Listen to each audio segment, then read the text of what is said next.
Assalamualaikum warahmatullahi wabarakatuh. Saya akan mempresentasikan hasil diskusi kami, yaitu tentang peluang dan tantangan. Di mana yang masuk dalam peluang itu adalah peluang usaha yang mempunyai sesuatu yang bisa kita ambil atau dimanfaatkan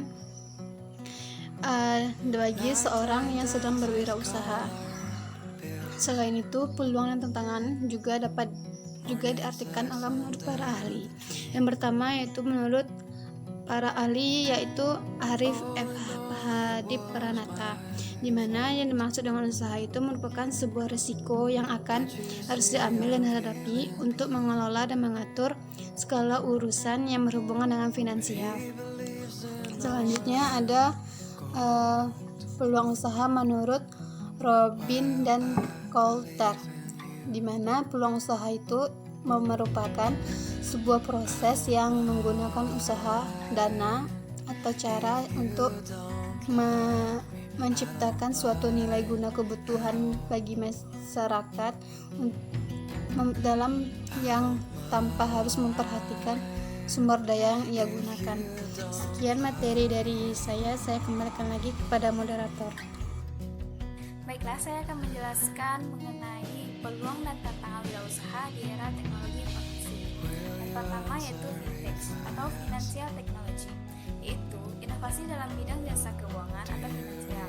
Sederhananya yaitu jenis perusahaan di bidang keuangan yang digabungkan dengan teknologi, mulai dari pinjaman, pembayaran transfer, dan pengumpulan dana.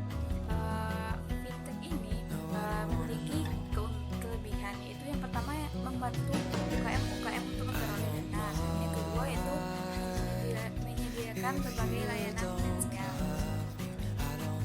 Kedua adalah cloud hosting co, yaitu penyimpanan database yang ringan dan mudah diakses. Yaitu jasa ini kita dapat menyimpan data-data kita melalui aplikasi ini. Contohnya yaitu Google Drive, Dropbox, atau yang sejenisnya.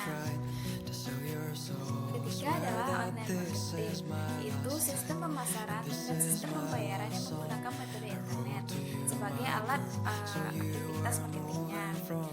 Internet menggunakan halaman yang berformat HTML untuk mengakses online marketing.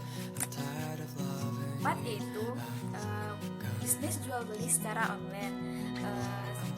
Bisnis jual beli secara online merupakan segala jenis kegiatan bisnis yang dilakukan secara online melalui internet. Keunggulan dari bisnis jual beli online yaitu hemat dalam segi biaya, tempat dan karyawan. Yang kedua yaitu produk yang fleksibel, dapat memiliki jumlah produk yang tidak terbatas. Yang ketiga adalah kemudahan akses dalam aksesnya.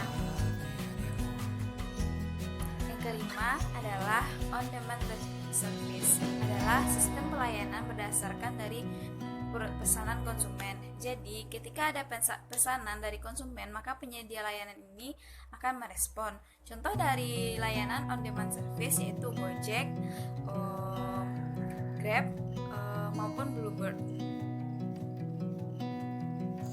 Baiklah, Assalamualaikum warahmatullahi wabarakatuh. Perkenalkan, nama saya Widya Wahyuni, NIM 18075055. Baiklah, saya akan menjelaskan yaitu e-commerce, mobile aplikasi, dan sosial media. Penggunaan internet dalam dunia bisnis ini selalu terus berkembang. Di dalam bisnis ini, fungsi dari internet yang pertama itu pertukaran informasi secara elektronik ke aplikasi strategis bisnis, pemasaran, penjualan, hingga pelayanan pelanggan. Yang kedua yaitu mendukung komunikasi dan kerjasama global antara karyawan, konsumen, penjual, rekan bisnis, dan yang lainnya. Selanjutnya, dapat melakukan berbagai kegiatan usaha bisnis secara elektronik. Selanjutnya, memungkinkan orang dari suatu organisasi ke lokasi yang berbeda dapat bekerja sama sebagai suatu tim virtual untuk mengembangkan, memproduksi, memasarkan, dan memelihara produk atau pelayanan. Baiklah, masuk kita yang pertama yaitu e-commerce. Secara umum, e-commerce atau perdagangan elektronik adalah kegiatan jual beli barang atau jasa dengan menggunakan aplikasi elektronik, terutama internet. Website e-commerce memiliki fungsi seperti etalase produk, inventarasi produk, dan pemesanan online. Yang kedua yaitu sosial media. Sosial media adalah media untuk bersosialisasi antara satu dengan yang lain dan memungkinkan seseorang untuk saling berinteraksi tanpa dibatasi ruang dan waktu. Seperti Instagram dan Facebook, kita dapat mempromosikan barang-barang kita melalui media tersebut.